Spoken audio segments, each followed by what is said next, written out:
further forward than we were expecting. I think there were a couple of guys who got lost in the time trial, so it's going to be interesting with a lot of guys coming from the back today.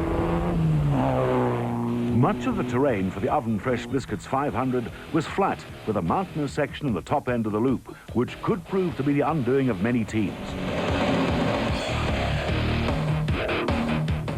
Grobler and Leek led the field away as they had done on many occasions during the past 2 years. Pundits predicted they would not be able to extend their record-breaking run of 6 consecutive wins.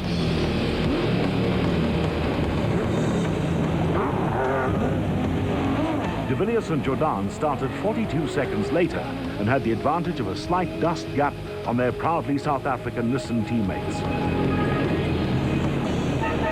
The next 7 vehicles would start less than a minute apart, and their visibility and overtaking problems were about to begin.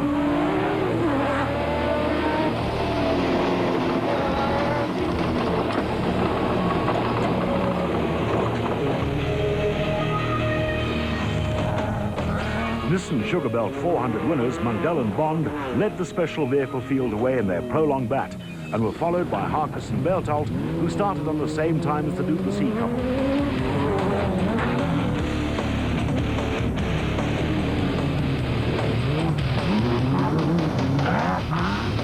Reinecke and Harten in the Castrol Toyota Land Cruiser started just over 2 minutes behind the leaders. 200 meters, 90 left and stop at road crossing. 100, 90 left, stop at road crossing.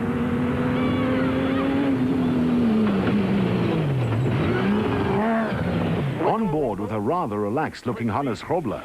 It's actually a left-right to a stop, turn left over railway line and go straight. Stop here. Go. And go straight.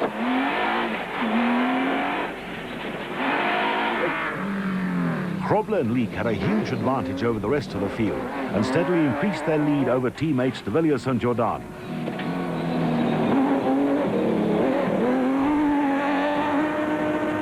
Former production vehicle champions Woolwich and Schulthammer had to settle for third in the 3,4-litre V6-powered Team Ford Racing Ranger.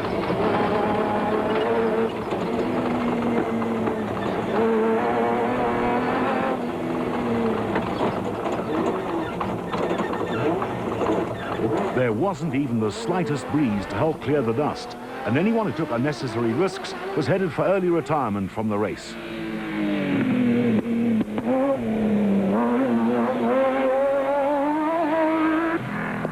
Force and Griffith held down 4th place in the proudly South African Nissan and were closely followed by special vehicle category leaders Mundell and Bond, who had Harkes and Berthold desperately trying to close the gap in the hope of gaining the lead.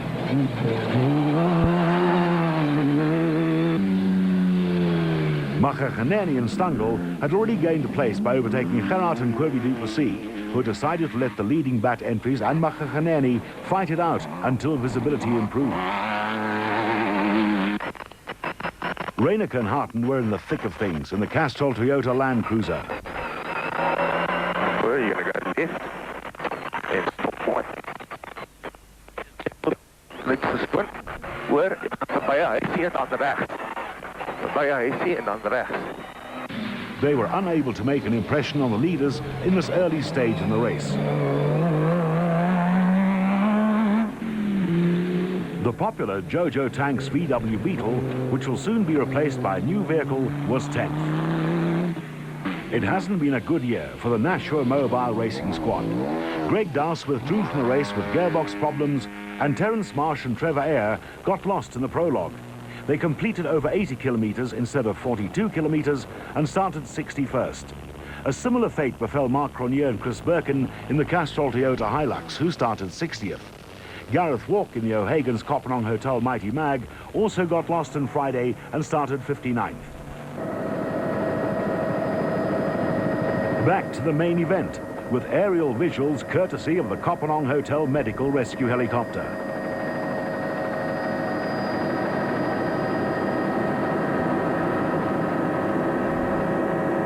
There was just no catching the high-flying Nissan of Hannes Grobler and Richard Leek.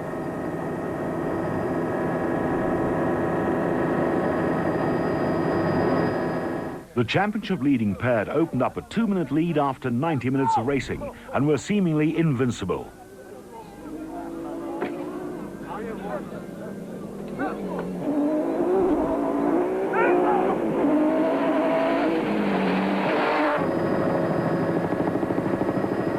De Villiers and Jordan were second overall in the proudly South African Nissan hardbody.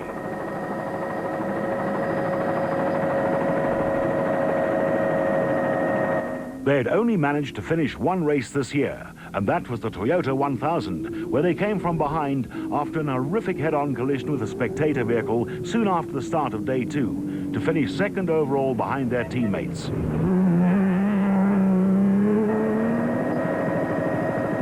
Woolridge and Scholtheimer were 3 minutes behind De Villiers and Jordan.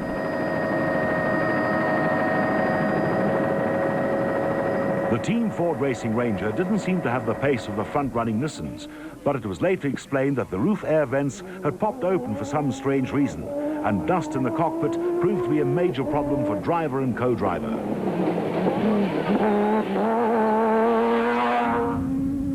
Harkis and Berthold had grabbed the special vehicle category lead when Mandel and Bond picked up a puncture on the prolonged bat, but they trailed overall leaders Grobler and Leek by over 27 minutes. Voss and Griffith had dropped a place to the Bat Racing crew, and the proudly South African Nissan hardbody sounded decidedly sick.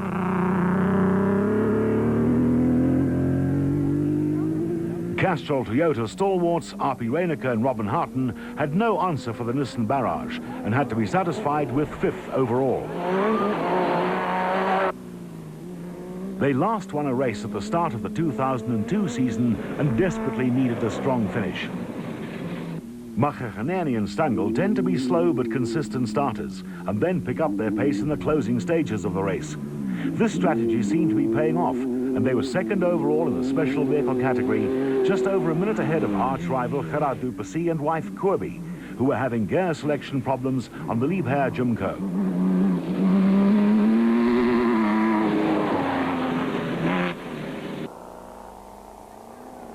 Yaki Joubert was having a good run in the Jojo Tank's VW Beetle, but it would be short-lived.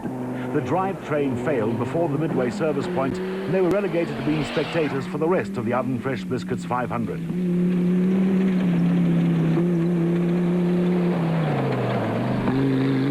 Sheer consistency has paid off handsomely for Scott Abraham and Richard Carolyn in the Atlas Copco Chicago pneumatic Jeep. The pair, with Carolyn behind the wheel on the first lap, had moved up to 10th overall, but was under pressure from Class D leaders Alfie Cox and Henny Terstecher in the Arnold Schatz car's Nissan hardbody.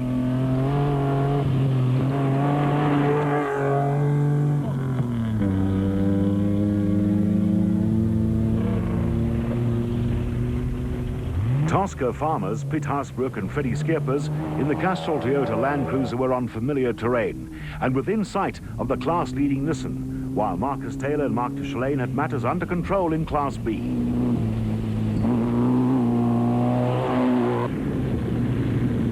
Zane Pierce and Henny Vosloo in the high-Q Ford Ranger had a slender lead in Class E and were being chased by Hein Mullman and Cecil Fincham in the aging Toyota Hilux.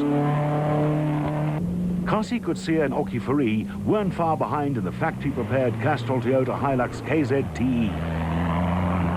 The leading Nissans didn't stop at the midway service point, but Woolridge and Scholtheimer had to make an unscheduled pit stop to have the roof air vents taped closed. There was frantic activity in the Bat Racing pit, with Harkis and Berthold changing places behind the wheel.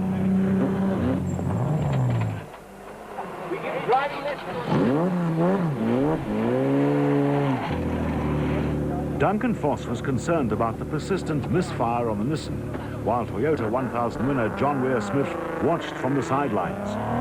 Well, we've had a couple of problems with the engine this year, and it just seems to be a recurring problem, and one of those things, so we'll have a bit of fun watching today. Give it a bash next time. We'll probably send the engine off to Germany this time. People that know what they're doing. There was a slight delay in the Sam Racing pits while mechanics attended to a gear linkage problem on Mmabatho's Jumco.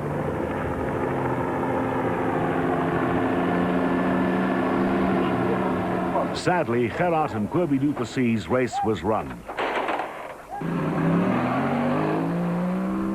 Nee, as iets fout met die radkas. Hy maak 'n lawaai en seker dan kry ek hom nie geselect nie. Wil hy nie die rad vat. Hy is sommer net so skielik. As ons net so agter dat tang net so verbygaan. Voel ek nee, hier's nou fout. Time for a driver change in the Jeep, with Abraham taking his turn at the wheel. Alfie Cox cruised into the pits with nothing but a friendly wave for his service crew, and was followed by Cliff Barker and Vic Camphor in the MGM Motors Land Rover. Mundell and Bond stopped to refuel and replace a punctured tyre on the prolonged bat. Very dusty, eh? And get up to somebody, that's it, and you can't go any further until either he has a puncture or goes in the wrong direction. But yeah, good fun. Coetzee and Faree were the new Class E leaders after Pearson Forsloo were slowed by punctures. Lap 2 of the oven